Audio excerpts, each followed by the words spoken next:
ആരോഗ്യത്തിൽ വിപ്ലവകരമായ മാറ്റം ഉണ്ടാക്കാൻ പറ്റുന്ന ഡയറ്റുകൾ ഫോളോ ചെയ്യുന്നത് നല്ലതാണ്. ഇന്ന് വളരെ ട്രെൻഡിങ് ആയിട്ടുള്ള intermittent fasting, vegetarian diet, carnivore diet, raw diet, ഇത്തരത്തിലുള്ള ഭക്ഷണ രീതികൾ ശരിക്കും ഗുണകരമാണോ?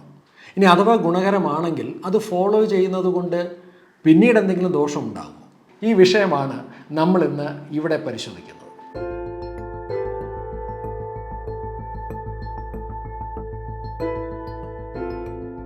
നമ്മൾ ഭക്ഷണം കഴിക്കുന്നതിൻ്റെ പ്രധാനപ്പെട്ട കാരണങ്ങളിൽ ഒന്ന് നമ്മുടെ ശരീരത്തിന് ആവശ്യമായിട്ടുള്ള ന്യൂട്രിയൻസ് കിട്ടാനാണ്, പോഷകങ്ങൾ കിട്ടാനാണ്.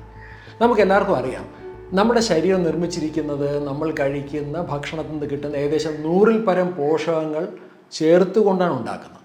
അതാണ് നമ്മുടെ ശരീരത്തിൻ്റെ നിർമ്മാണത്തിൻ്റെ അസംസ്കൃത വസ്തു എന്ന് പറയുന്നത് നമ്മൾ കഴിക്കുന്ന ഭക്ഷണവും ആ ഭക്ഷണത്തിൽ കൂടെ നമുക്ക് കിട്ടുന്ന പോഷകങ്ങളുമല്ലേ. രണ്ടാമത്തെ റീസൺ കാലറിക്ക് വേണ്ടിയിട്ടാണ്, ഊർജ്ജത്തിന് വേണ്ടിയിട്ടാണ്. മൂന്നാമത്തെ പ്രധാനപ്പെട്ട ആവശ്യം നമ്മളുടെ ഇമോഷണൽ റിക്വയർമെൻറ്റാണ്. നമ്മുടെ ഭക്ഷണവും നമ്മളുടെ വൈകാരികവുമായിട്ടുള്ള ആവശ്യങ്ങളുമായിട്ട് വളരെ അടുത്ത ബന്ധമുണ്ട്. എനിക്കിപ്പോൾ ഓർമ്മ വരുന്നത് ഞങ്ങളുടെ ഒരു ക്ലയൻറ്റിൻ്റെ കാര്യമാണ്. ആ ക്ലയൻറ്റിന് നിർഭാഗ്യവശാൽ ഗ്ലൂട്ടൻ ഇൻടോളറൻസ് ഉണ്ട്. അതായത് ഗോതമ്പ് അടങ്ങുന്ന ഭക്ഷണങ്ങളൊന്നും അവർക്ക് കഴിക്കാൻ കഴിയില്ല. പക്ഷെ അവർ പറഞ്ഞത് വൈകുന്നേരം കഴിക്കുന്ന ബ്രെഡ് ടോസ്റ്റ് എനിക്ക് ഒരിക്കലും ഒഴിവാക്കാൻ പറ്റില്ല.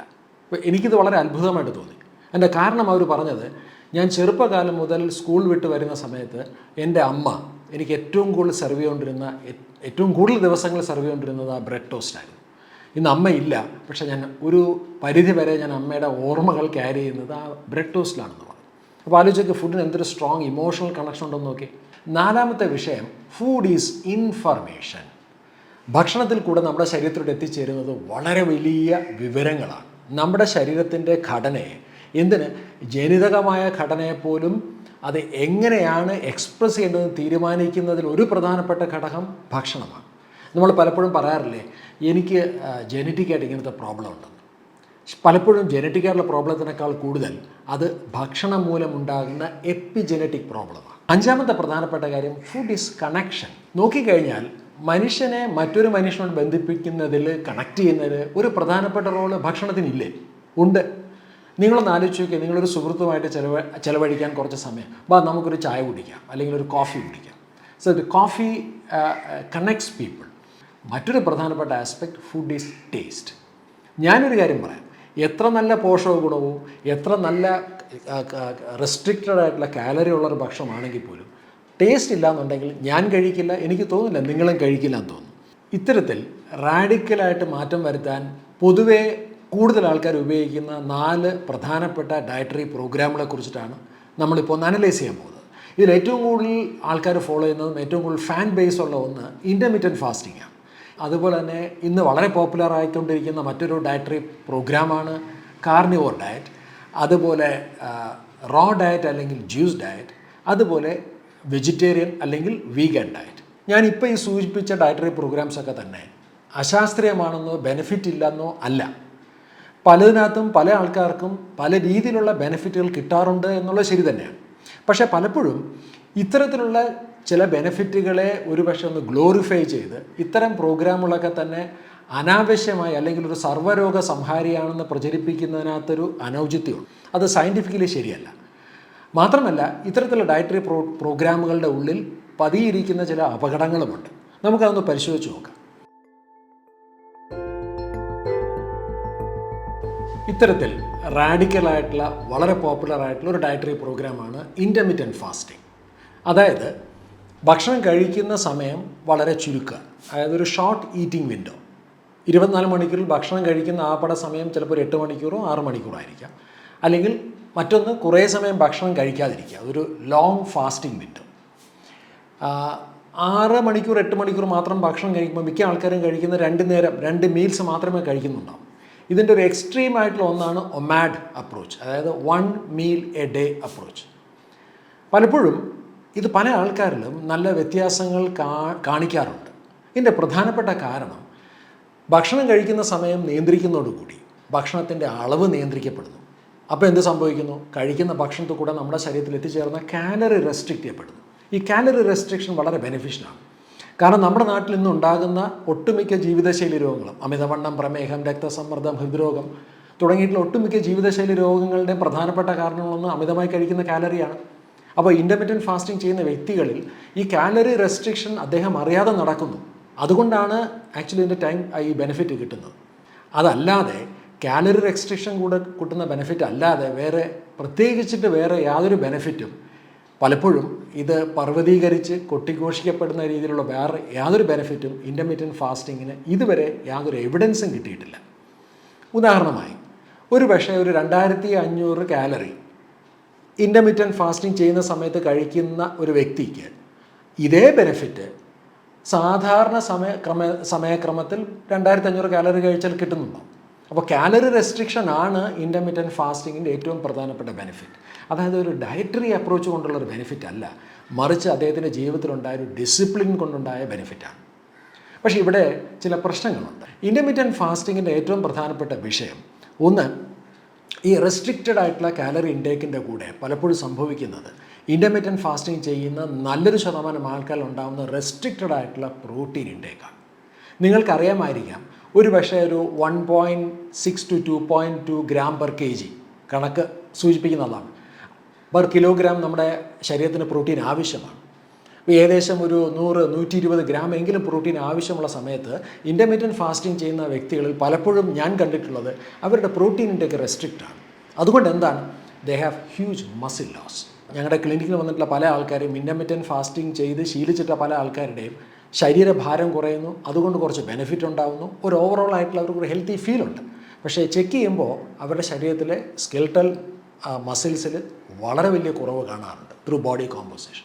നമ്മുടെ ശരീരത്തിൻ്റെ മെറ്റബോളിസത്തെയും ഹോർമോൺ ഫങ്ഷൻസിനെയും ബ്രെയിൻ ഫങ്ഷൻസിനെയും ഏജിങ്ങിനെയും ഒക്കെ ഇൻഫ്ലുവൻസ് ചെയ്യുന്ന ഏറ്റവും പ്രധാനപ്പെട്ട വൈറ്റൽ ഓർഗൻ മസിൽസാണ്. അതുകൊണ്ട് ഇൻ്റർമിറ്റൻറ്റ് ഫാസ്റ്റിംഗ് ചെയ്യുന്ന ഒരാളാണ് നിങ്ങളെങ്കിൽ I seriously want you to check your skeletal muscle mass.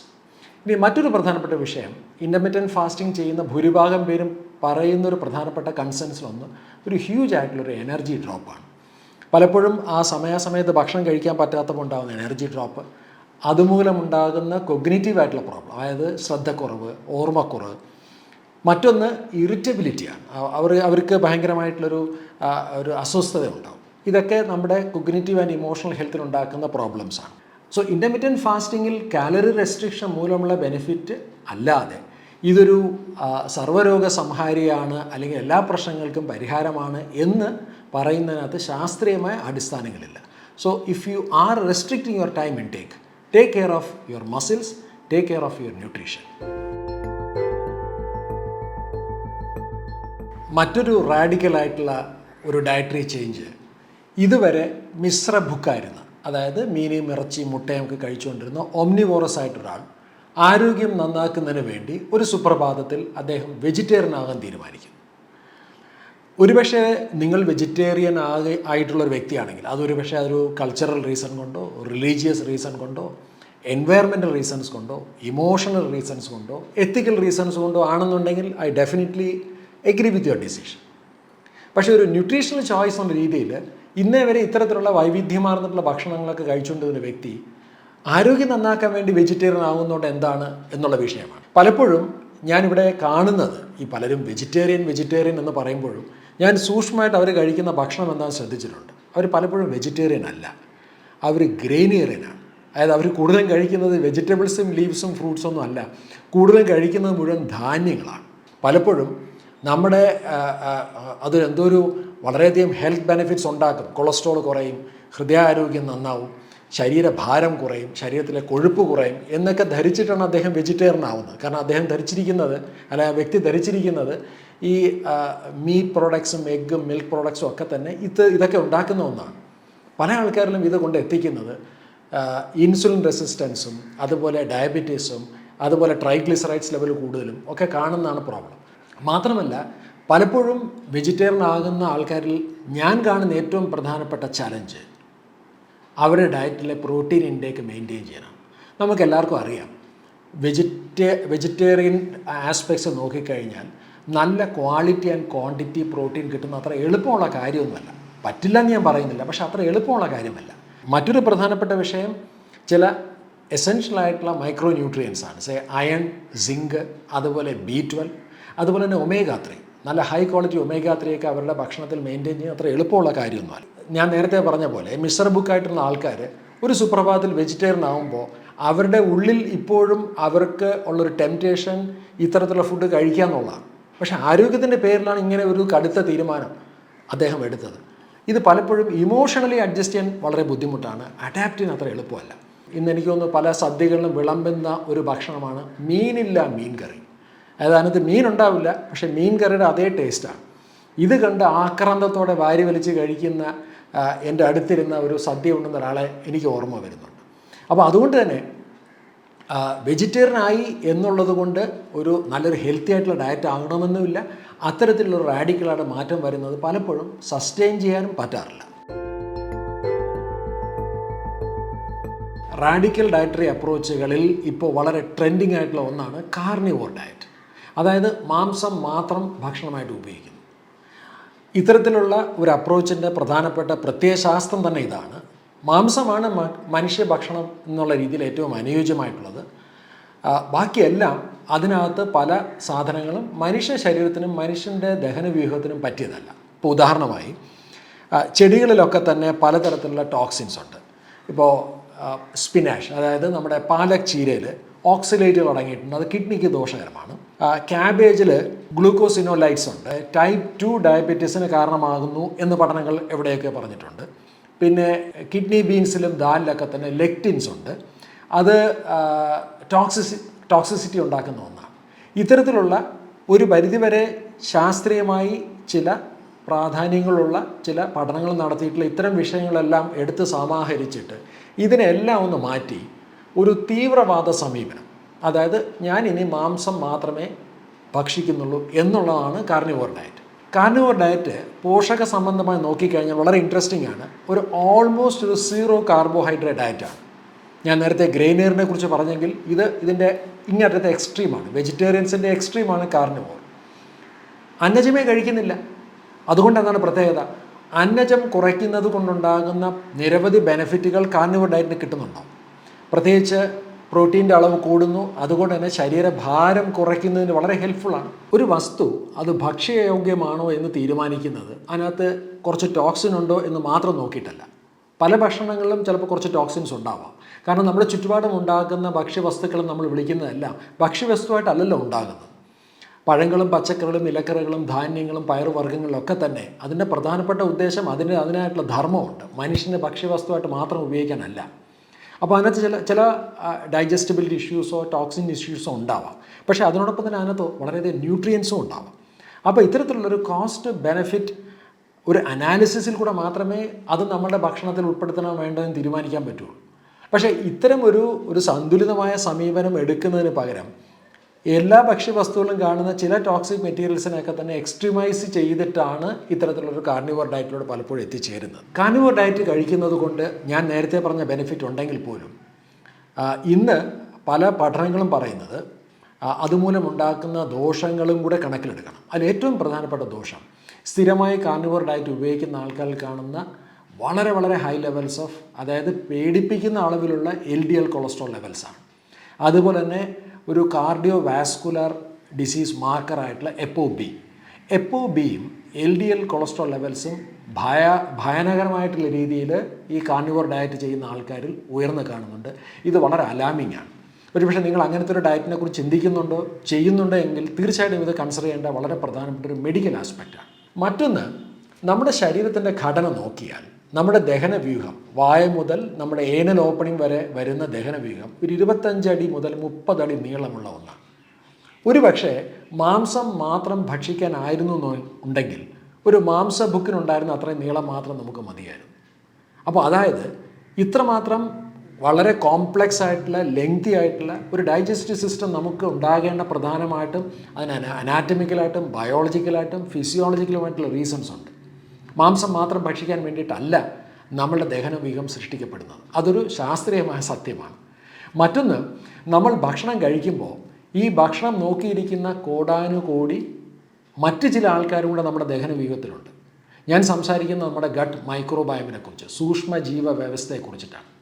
അവർക്ക് ആവശ്യമായിട്ടുള്ള ഒരുപാട് പോഷകങ്ങൾ ഈ മീറ്റിൽ മാത്രമല്ല, അല്ലെങ്കിൽ മീറ്റിൽ അത് സപ്ലൈ ചെയ്യുന്നില്ല. അതിന് പലതരത്തിലുള്ള മറ്റ് മൈക്രോ ന്യൂട്രിയൻറ്റുകൾ, ഫൈബറുകൾ ഒക്കെ ആവശ്യമാണ്.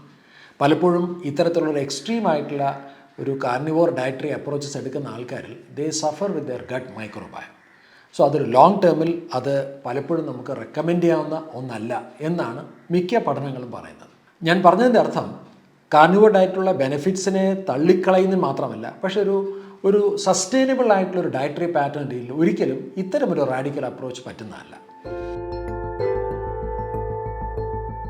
മറ്റൊരു കടുത്ത സമീപനം വരുന്നത് റോ ഡയറ്റുകളാണ്. അതായത് പാചകം ചെയ്യാതെ തന്നെ ഭക്ഷണങ്ങൾ കഴിക്കുന്ന രീതികളാണ്, അല്ലെങ്കിൽ ജ്യൂസുകൾ മാത്രം കുടിക്കുക എന്നുള്ളതാണ്.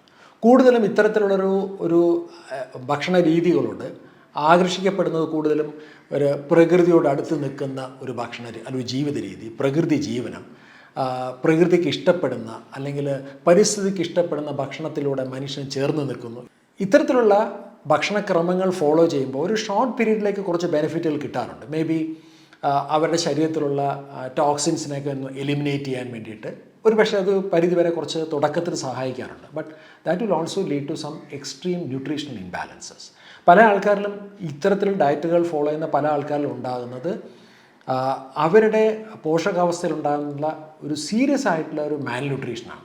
ഞാൻ പല ആൾക്കാരിലും കണ്ടിട്ടുള്ളത് പ്രോട്ടീൻ ഡെഫിഷ്യൻസി കാണാറുണ്ട്, അതുപോലെ പല മൈക്രോ ന്യൂട്രീഷൻ്റെ ഡെഫിഷ്യൻസി കാണാറുണ്ട്, എസെൻഷ്യൽ ആയിട്ടുള്ള ഫാറ്റി ആസിഡ്സിൻ്റെ ഡെഫിഷ്യൻസി കാണാറുണ്ട്. മേ ബി ഇനിഷ്യലി കിട്ടുന്ന ബെനിഫിറ്റ്സ് ഒക്കെ തന്നെ പിന്നീട് നഷ്ടപ്പെടുകയും പിന്നെ സംഭവിക്കുന്നത് ഇത്തരമൊരു പദ്ധതിയിൽ ഉറച്ചു നിൽക്കാൻ പറ്റാതെ തിരിച്ച് വീണ്ടും മറ്റിടത്തോട്ട് പോവുകയും ഈ നേടിയതെല്ലാം കൂടെ നഷ്ടപ്പെടുന്ന ഒരു ബൗൺസ് ബാക്ക് അപ്രോച്ചാണ് പലരിലും കാണാറുള്ളത്. ഞാൻ പറഞ്ഞു വരുന്നത്, ഇപ്പം നമ്മൾ സംസാരിച്ച ഇത്തരത്തിലുള്ള എക്സ്ട്രീം ആയിട്ടുള്ള ഡയറ്ററി അപ്രോച്ചസിനകത്ത് സയൻസ് ഒട്ടുമില്ലെന്നോ ബെനിഫിറ്റ് ഒട്ടുമില്ലെന്നോ എന്നല്ല ഞാൻ പറഞ്ഞു വരുന്നത്.